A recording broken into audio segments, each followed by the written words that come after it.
Buenas tardes, soy Oliver Borges, el creador del oliverismo, una escuela de pensamiento económico que reúne varios aspectos, varios postulados de diferentes escuelas de pensamiento económico y una semiescuela muy conocida del mercantilismo, ¿vale? Pero pues ya vamos a hablar de eso un poco. Eh, los postulados, ¿no?, que encierra el oliverismo son postulados de la escuela escolástica, de la semiescuela mercantil, de la escuela liberal, de la neoliberal y del historicismo alemán. La parte, se puede incluir la parte fisiócrata y pues de la parte escolástica, sí, nos vamos a un contexto más colombiano. Entonces primero lo que voy a hacer va a ser explicar de forma interna cómo se aplicaría esta escuela, pero después un objetivo mucho más general, una visión mucho más general. Entonces pues lo que yo planteo, ¿vale? Es como primera fase un Estado proteccionista, al igual que el historicismo alemán, por ejemplo. La idea es entrar a un Estado proteccionista transitorio, un Estado regulador, ¿vale? En donde, pues, Colombia paulatinamente vaya cerrando, amortiguando los tratados de libre comercio que tiene con otras naciones más grandes que él, más grandes que Colombia, más desarrolladas, ¿vale? Que Colombia puede mantenerlas, o bueno, lo ideal sería mantenerlas con escuelas que están con naciones que están al mismo nivel de desarrollo que Colombia, ¿vale? Pero esa sería la primera etapa, un proteccionismo. ¿Qué es lo que se busca después? En el caso de Colombia viene la parte escolástica, las leyes licinias, ¿vale? Es simplemente poner un límite de posesión de tierras para los terratenientes, por ejemplo, y el sobrante, ¿sí?, el excedente que quede, eh, sea heredado hacia los campesinos, ¿vale? Se pueden poner leyes reguladoras como las leyes que fueron, pues en su momento, apoyadas por Augusto, que eran básicamente darle poder a los campesinos sobre esas tierras, siempre y cuando, pues, siguieran trabajando y, pues, explotando esas tierras para lo que realmente buscamos, ¿no? Que sería, en este caso, un desarrollo agrícola en general muy rápido. Necesitamos crecer en ese aspecto. Entonces la idea sería, como primera medida, establecer esa ley liceña, poner el regulador de Augusto y pum, pum, pum, pum, ir avanzando, pum, explotando el campo, explotando el campo. Poco a poco el gobierno será el encargado de modernizarlo, ¿sí?, de industrializarlo, de buscar más personal para el campo, ¿sí?, mostrar que hay muchas más posibilidades de empleo en el campo y pues hacer una cadena de producción, sí, Fordismo, pues, y en general gente trabajando para una misma, bajo un mismo techo, para una misma nación y pues por un mismo objetivo, que en este caso sería fortalecer la economía interna del país por medio del campo. ¿Qué pasa? Eh, estas ganas de progreso se harían con base en la empatía. ¿Por qué? Porque yo creo mucho en ese aspecto. Siento que la humanidad va a llegar a un punto en donde superará todos los problemas morales, superará todo lo que tiene que ver con las crisis existenciales en cuanto a cómo vamos a sobrevivir, qué rol desempeña, no sé, cada persona dentro de una sociedad. Y va a llegar a un punto en donde estemos en el pináculo de la evolución, ¿vale? Que todo sea simplemente en pos de aprender, en pos de desarrollarse humanamente. Y pues por eso me gusta plantear esta escuela de pensamiento económico como algo sustentado sobre la empatía, ¿no? Entonces, pues así empezaría. Después del Estado proteccionista, cuando nosotros alcancemos un nivel de desarrollo agrícola, por ejemplo, muy, muy, muy grande, agrícola no necesariamente, ¿vale? En general puede ser agropecuario, todo el sector agropecuario, pero el caso es que cuando lleguemos al nivel de avance suficiente, ya abrir fronteras, empezar a relacionarnos con países, ¿vale?, en igual desarrollo que nosotros, que para ese entonces esperan que sean pues las potencias, ¿no? Porque Colombia se encerró, creció y creció hasta tal magnitud a alcanzar potencias, no sé, Alemania, Inglaterra, Estados Unidos, ¿sí?, una Rusia, por ejemplo, y empezar a intercambiar con ellos. ¿Qué pasa? Ya para este punto, el Estado lo que tiene que tender a hacer es un poco menos proteccionista, menos regulador. La idea es que empiecen a ver los derechos de privatización. Entonces, pues, la segunda etapa, ¿vale?, empezaría con la privatización. Gente que tenga el suficiente capital como para privatizar ciertas zonas, no todas, porque la idea de esta segunda etapa es que el Estado sea un poco keynesianista, entre a un Estado primero semi-keynesianista, abandonando el proteccionismo, y que para el final de esta segunda etapa sea prácticamente keynesianista. Pero pues obviamente con ciertos sectores privatizados por la misma población rica, la misma población que ganó sus, pues, que ganó todo su capital gracias a la primera etapa, gracias a la industrialización de a lo que ellos se dedicaban, ¿no? Entonces esa sería la primera gente en invertir. Y pues como ya hay como un momento, hay una inercia del desarrollo que se ha venido pues dando en toda esta primera etapa, la gente va a seguir contribuyendo. El Estado va a seguir administrando ciertas cosas, las cosas útiles, la vivienda, la escuela, la salud, por ejemplo, garantizando esas cosas, pero la libre competencia empieza. Entonces la gente va a empezar a mirar otros horizontes, va a alejarse un poco del sector agrícola, no lo va a abandonar porque pues ya sabemos que hay una primera etapa, toda una fase, toda una iniciativa de toda esta inercia que viene, por ejemplo, en el caso de Colombia con el campo. Entonces pues no va a abandonar el sector, digamos, del campo, el sector agropecuario, pero sí va a empezar a apuntar a otros horizontes.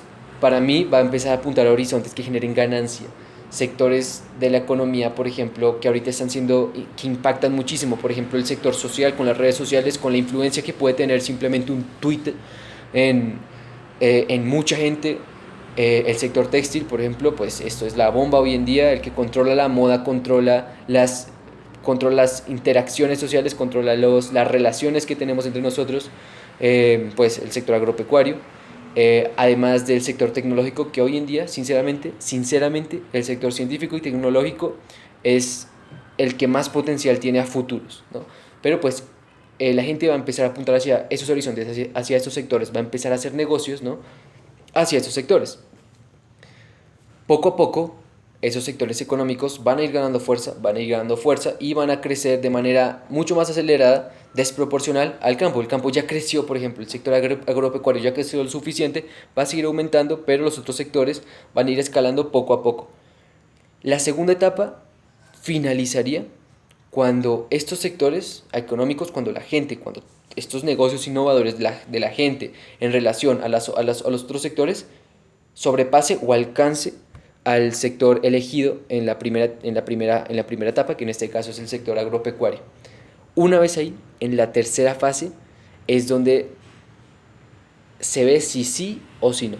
¿Por qué se ve si sí o si no? Porque la gente va a empezar a disfrutar más los horizontes diferentes que el mismo sector agropecuario. Eso significa que va a querer romper las bases económicas del Estado, pero pues claro, ya no hay gobierno, ya no hay un gobierno que te diga, que pues te muestre las estadísticas y te diga que la economía nacional está sustentada en eso. Sin embargo, si hay gente muy poderosa, gente que controla el monopolio del sector agropecuario, gente que en general vio crecer el país e hizo que el país creciera con ellos. Entonces prácticamente ellos tendrían un poco mucho más, pues tendrían mucho más la iniciativa, tendrían mucho más control con las alianzas comerciales o por ejemplo con, con en general el comercio internacional y nacional. Entonces ya para este punto el Estado ya es keynesianista, pero solo se limita a eso, o sea, se limita a garantizar esas cosas, no regula nada más, ¿no? Pero ya para esa tercera fase hay una revolución, hay una exigencia por parte de este pueblo que ya no quiere que la economía gire alrededor del sector agropecuario en el caso de Colombia, sino quiere expandir más. Para este punto se espera que haya un conflicto de ideas, un conflicto en donde, claro, ni los monopolistas, o sea, ni la gente que controla el monopolio quiere abandonar lo que formó, y pues está la contraparte de la gente que quiere innovar y hacer que la economía pues se centre en otra cosa, ¿no? Entonces pues la idea es que estos choques se hagan cada vez más evidentes, hasta que la clase menos poderosa, que sería pues el pueblo en general, la población que empezó con el libre mercado en la segunda fase, en la segunda etapa que digo, se revolucione, haga pues sus protestas y poco a poco lleve el Estado a la crisis, esa crisis tan deseada que no va a ser instantánea como la doctrina del shock, por ejemplo, pero no va a ser tan lenta como, yo qué sé, eh, la Revolución Francesa, sí, o sea, comparándolas con esas crisis tan explosivas después de siglos, va a ser mucho más rápido. Entonces, esa crisis lo que va a hacer es reiniciar, va a ser la antítesis pues, del círculo dialéctico. Va a reiniciar el ciclo, pero esta vez como centro ya no va a estar el sector agropecuario, va a estar otro sector de producción, o sea, el tecnológico, el textil, el social, ¿sí? El social tal vez no, pues, o sea, no me imagino un gobierno que esté fundamentado en las redes sociales, aunque hoy en día pues tiene más influencia una red social que un memorándum, si me entiendes, pero pues lo relevante es que iniciará el ciclo con otro sector de la economía. Y esa es precisamente en donde se puede acomodar esta escuela de pensamiento, no necesariamente a Colombia, sino a cualquier nación que quiera especializar su tipo de producción, su zona de generación de las ganancias a un sector específico. Y pues claro, aquí pues también entra otro de los postulados indirectos de Adam Smith respecto a la economía liberal, que pues habla precisamente de eso. Al contrario de los historicistas, pues los historicistas decían como, no, pues una nación puede desarrollarse en varias cosas, no necesariamente tiene que desarrollarse en lo que predeterminadamente estaba dispuesta a desarrollarse. Pero yo sí creo en un estado en donde se centre primero en solo una cosa, ¿sí? Yo qué sé, Irán, yo qué sé, ¿sí? Irán, con como primera fase, como primera etapa elige el sector central de generación de ganancias, pues el apartado textil, y pues empieza desde ahí a evolucionar, a escalar, pero siempre como corazón el sector textil, ¿sí? Por ejemplo. Yo sí creo en eso, en que el Estado solo se debe concentrar primeramente en una cosa, en una principal etapa de desarrollo.